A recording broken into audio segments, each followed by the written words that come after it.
Alright, good morning po sa inyong lahat. Ako'y nagagalak. Eto ho sabi ng mga DDS. May nag-comment kasi niyan sa FB na ini-insist na siya raw ay nandun sa venue mismo. Na pinalilitaw nga na ito daw po ay yung pagkaka-aresto raw ng mga OFW sa Qatar na sabi ng isang nag-comment din na isa sa mga pinsan niya ay nandyan, ay naniwala sila doon sa assurance ng leader na malakas si Sara Duterte sa gobyerno ng Qatar. At sakaling magkaproblema, and then, malakas si Sara sa gobyerno ng Qatar. Katunayan, magpo-provide pa ng mga pulis. Yung pala yung uhuli. At kung sakaling magkaproblema, tutulong si Otabs at saka si Bongo. Magpapadala ng abogado at ng pera. Financial. O ngayon, ano nangyari? Hindi ko pa naririnig nagsalita itong dalawang ito. Diba? So nagkabudulan.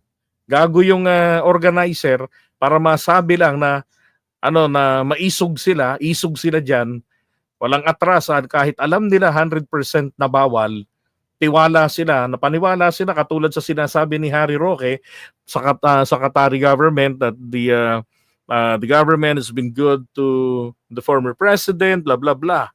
'Di ba? So ngayon, sinasabi naman po ay hindi daw po ito totoong nangyari. It didn't take place. Sabi rito ni Romeo Villegas,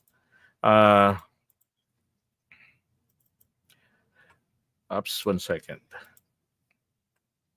Sabi ni Romeo Villegas, pawang katotohanan lang. Sinama ko na yung picture tsaka yung pangalan taga para public post naman niya yan eh. Sabi rito, disregard kung pro or anti Duterte tayo. Pero ang totoo, DDS yan. I check his profile. Pero nais ko lang linawin ang mga kumakalat na fake news. Andun ako mismo sa venue, Sea Line Private Beach Resort. Nung nangyari ang paghuli sa mga sinasabing mga nadampot ng mga Filipino. Kaya kung may mga hindi dapat paniwalaan, yung mga taong wala naman talaga sa venue. Ibig sabihin, nagsisinungaling ang gobyerno. Wala sila sa venue nung mangyari eh. At papaanong sila ay na-notify, di ba? They were notified eh. Yung embahada natin, na-notify sila na may mga nahuli o inaresto ng mga DDS sa mga Filipino. Dahil nga ron sa illegal assembly nila, tapos wala silang permit na kinuha. Tapos ipinagbabawal pa yung political gathering, edi dalawa yung kasalanan nila. Now, sabi niya rito, ito yung mga sumusunod na fake information. March 27 nangyari ang panghuhuli at hindi March 28. Number 2, walang rally o political demonstration na ginawa o naganap. Normal night swimming, picnic at family gathering lang ang ginawa. Kaya nga maraming mga bata rin nakasama ng mga magulang. Sinong magulang ba ang isasama ang mga anak nila kung alam nilang may rally sa pupuntahan nila? So kung inimbitahan man sa presinto na approximately 17 to 20 katao, out of more or less 150 estimated na mga Filipinong pumunta doon sa resort, ay dahil sa nakita silang naka-DDS shirts. Magkakahiwalay. Which is normal naman sa mga humahanga sa former president. Yung mga kumakalat ng mga photos about bring him back, PRRD, old photos po iyon, na mga nakunan 2 weeks before itong nasabing panguhuli at not during the said night. Yun naman ang claim niya. Okay. Now, yan. Now, sabi niya pa, and lastly, hindi totoong humihingi ng tulong kay PBBM etong mga nadampot. Kasi una, nakakulong sila, wala silang hawak ng mga cellphone. No chance for outside communication. At pangalawa, DDS diehard ang mga yon.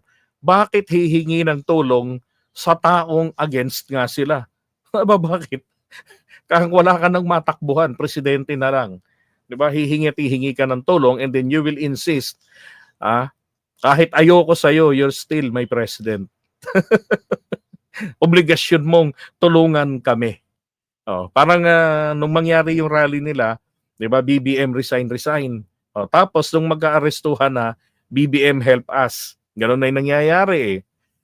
Sabi niya pa, gayon pa man ako'y naniniwala na hindi nagkulang ang Philippine Embassy dito sa Qatar para magpaalala sa mga Filipino kung ano ang mga pinagbabawal.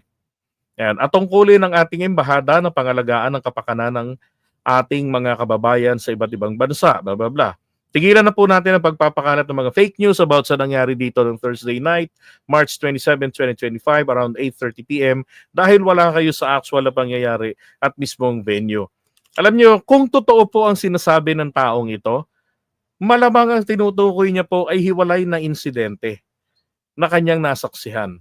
Kasi again, hindi po magno-notify ang Qatari government sa ating embahada na may mga inaresto silang mga Pilipino na nagsagawa ng illegal assembly at political yung ginawa nilang gathering. Palagay ko naman hindi nagpi-fake news ang Qatari government kung ayaw nilang paniwalaan ang ating gobyerno. Diba? Puro joker ba? Sabi ni Annie Apil, umay na asar na ako sa kanila. Until when na maglaylo at magsisi sila, impeach na at aabangan ang susunod. Ito. Kaya hinuli yung nasa Qatar dahil expired yung pataka ID nila. Alam niyo kung yan ay nahuli ng ibang petsa, hindi po yan ang pinag-uusapan, hindi sila ang tinutukoy nila. Tinutukoy dito. Okay? Yan. ID nila, hindi dahil sa rally. Isipin mo, 17 lang ang kinuha. Sa dami ng nag-rally doon, palalabasin nyo na namang mga tanso dahil sa rally. Sa yun ang nai-report nga eh. Diba? And again, ulitin ko lang, hindi i-inform, ino-notify ang embahada natin ng fake news lang naman ang basihan. Definitely, meron silang mga taong dinampot. They identified those people as Filipinos. Kaya po, ini-notify ang embahada natin dun sa Qatar. Diba? Ano to? Sobrang kahihiyan na ba ang dinanas ninyo? Kaya pati ba naman yun ay inyo ring pini-fake news? Iba-iba na.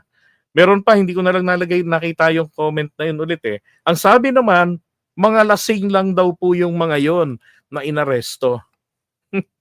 So, expired na yung pataka ID, mga lasing. Di ba? Ang mga hinuli daw, yung mga nakadamit na green, na mga pang DDS, yung mga minakatatak ng Duterte. Akala ko ba, malakas si Sara? Akala ko ba, di ba, that the government recognizes Duterte? 'Di ba? Maganda ang kanilang ugnayan. Bakit pinaghuhuli? Dapat nakita pa lang yung damit. Nakilala ng si Duterte 'yun, na sinusuportahan nila. At bakit nananawagan si Bibi Gandang Hari sa Qatari government, right? Nananawagan. Na sabi ni Hari, ako nanawagan ako sa inyo ha. Basta na yung panawagan ng dambuhalang 'yun. Teka. Yung panawagan ni Bibi Gandang Hari. Ito, makinig. The Qatari authorities, the state of Qatar has always been a very good friend of President Rodrigo Roa Duterte. We're appealing to you to understand the sentiments of our countrymen. They love the president and they cannot accept the fact that he is now here at The Hague, held as prisoner by Westerners, no? So we have a... Sabi pa yan, no? Di ba pareho lang naman tayo na nakaranas ng kasaysayan sa mga Westerners? Pareho tayong sinakop ng mga yan. Intrigerong bakla ito. Binalikan pa talaga yung nakaraan. common history of being colonized by the West, and I hope you do understand why the Filipinos love President Duterte. So again, it is an appeal to our friends in Qatar. Please show maximum tolerance to Filipinos who only wanted to show their love to President President Rodrigo Roa Duterte.